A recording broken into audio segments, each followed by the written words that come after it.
I'm going to start tonight with that car chase we told you about tonight in your 5 News at 6.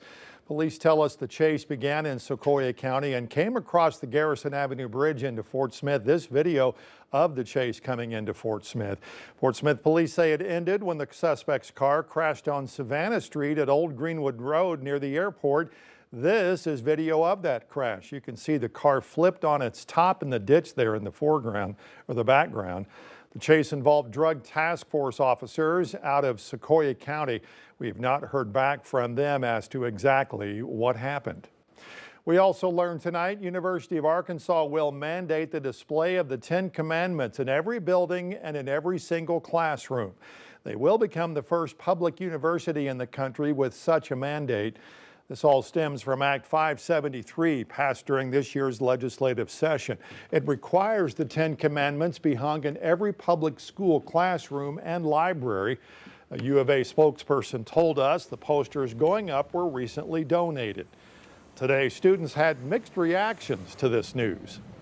Seeing as how we're supposed to legally have a separation in church and state, I would say that, yeah, of course, we shouldn't have one statement about ethics and values about one religion in place whenever we don't have enough about another. Yeah, that's fine. I'm all for that. Act 573 took effect in August, but a lawsuit filed by a group of parents means several Northwest Arkansas public schools will not implement that law. Federal judges issued a temporary injunction in that case as it plays out. Let's talk about the forecast now. Scott's here to talk about another really nice night tonight. A little cool in the morning. I was walking the pups between the 6 o'clock show and now, and yeah, it's kind of cool already. That sun sets and temperatures drop off pretty quickly. Right now, many of us are in the 60s, but we're falling into the low 50s overnight tonight. Lots of clear skies out there. A good night to do some stargazing. We'll have a couple of clouds throughout the day tomorrow. Mid 70s by lunchtime, well on our way into the upper 70s for afternoon highs in Northwest Arkansas and the River Valley. Beautiful Friday on its out. We start the day in the 50s, feeling comfortable. Some still might want the light jacket. Mid 70s by lunchtime. Great day to have your lunch outside. Low 80s for afternoon high temperatures. Every Thursday we get a new drought report to come in, and it does show some areas probably could use a little bit of rain. Is there any rain in the forecast? Well, we did add a really slight chance for your Friday and again on Saturday. I'll walk you through Futurecast and we'll take a look at how that may or may not impact your weekend plans. Plus, a look ahead to some warmer weather that arrives this weekend. All right, Scott, thanks. Tonight, the Chickamauga Nation is still fighting to keep that mega prison from being built in Franklin County. After almost a year-long dispute about that prison site, the tribe met again tonight to remind everyone its history and how long it has been in that area. 5 News reporter Laura Castleman has the story. The Chickamauga Nation claims it has federal recognition, but is still absent from the official list of federally recognized tribes.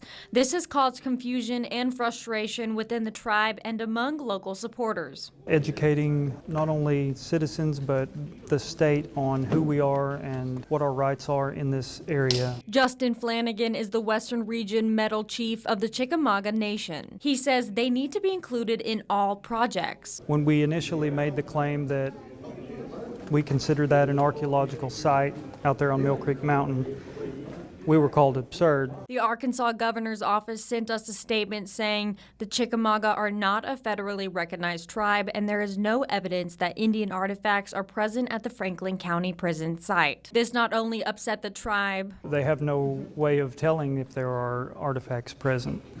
They haven't done the work. So yeah, if you walked out into a field and said there are no artifacts present, well, if you don't look for them, yeah, you won't find them. But the community members as well. I have written about the Chickamauga and Cherokee, the immigrants, the Bowl, for 50 years. David Journey is a retired Forest Service archaeologist who has studied the Charleston area and now has plans to continue his work. Our Chickamauga Cemetery team, and we are going to be identifying about 20 villages across the Arkansas Territory.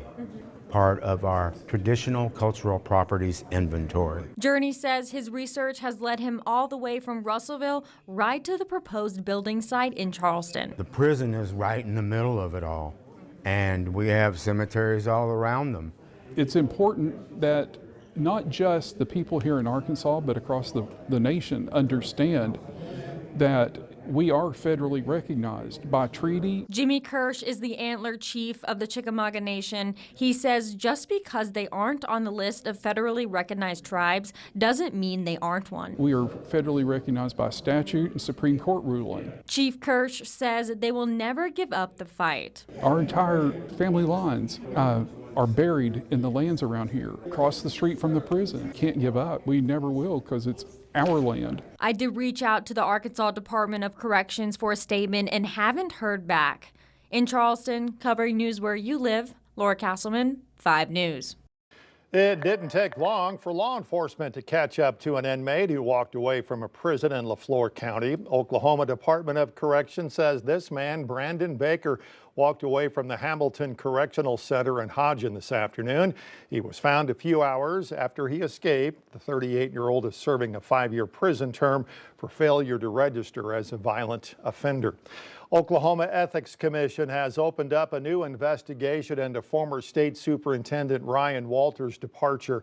An initial complaint report says the commission is investigating potential conflict of interest violations. The report says the commission is gathering all materials now to determine the relevant facts.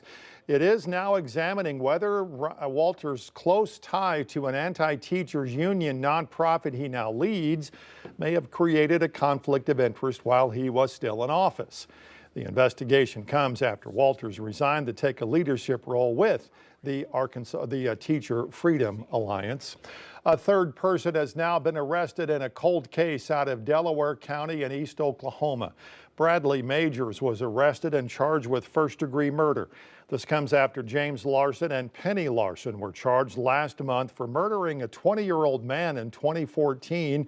The case had gone cold for more than a decade until July, when a former cellmate of Larson confessed that he had told him he killed a man in Oklahoma. Three family members who helped a man accused of shooting and killing a Rogers 17-year-old have now pled guilty to helping him flee the country. Alexis Nguyen was found dead in the driver's seat of a car in 2022. Alejandro Reyes was identified as a suspect days later. Now, his brother, father, and mother were later contacted by police. They said they did not know where Reyes was. They were later arrested and charged for helping him escape to Mexico. They were all sentenced to 120 days in jail and 6 years of probation. After 3 rare bear encounters across Arkansas in the last month, another rare animal encounter happened last night in Hot Springs County. This one, a mountain lion. Authorities say a driver struck and killed a mountain lion on Highway 84 near I-30. It's the first confirmed mountain lion death in the wild in Arkansas since February of 24, and only the third since 1975. Now, tonight, the Game and Fish is collecting samples to determine the animal's origin and age. Even though sightings of mountain lions in the state have increased in recent years, the commission says there's still no evidence of a reproducing population. We may be heading to an end of the war in Gaza, but there is still a long way to go. Israel and Hamas have taken the first big step. They signed an agreement today for a ceasefire and an exchange of Israeli hostages for Palestinian prisoners. Israel's government has now approved that agreement tonight, but the ceasefire is not yet in place quite yet, and the bombing is not stopped. Israeli troops will now need withdraw to an agreed line within Gaza. That's when the 72-hour clock begins for Hamas to release the remaining hostages. 20 are still believed to be alive. One relative of an Israeli hostage who was killed says the Israeli government did not do enough to get his father back. It feels like this day happened not because of, but despite of the Israeli Prime Minister and Hamas, and more because of President Trump. Meanwhile, a senior official says the U.S. is sending 200 troops to be on the ground to monitor the plan's implementation. They'll join soldiers from Egypt, Turkey, Qatar, and the United Arab Emirates. A grand jury indicting New York Attorney General Letitia James today. A prosecutor handpicked by the president secured that indictment. Erica Brown reports this comes after James pursued a civil fraud suit against the president before he returned to the Oval Office. New York Attorney General Letitia James was indicted Thursday by a federal grand jury in the Eastern District of Virginia and is charged with 1 count of bank fraud and 1 count of making false statements to a financial institution. The 5-page indictment alleges James made false statements related to her 2020 purchase of a home in Norfolk, Virginia, to secure more favorable interest rates. James denies any wrongdoing and in a video statement says she will aggressively fight the charges she calls a weaponization of the justice system. These charges are baseless, and the president's own public statements make clear that his only goal is political retribution at any cost.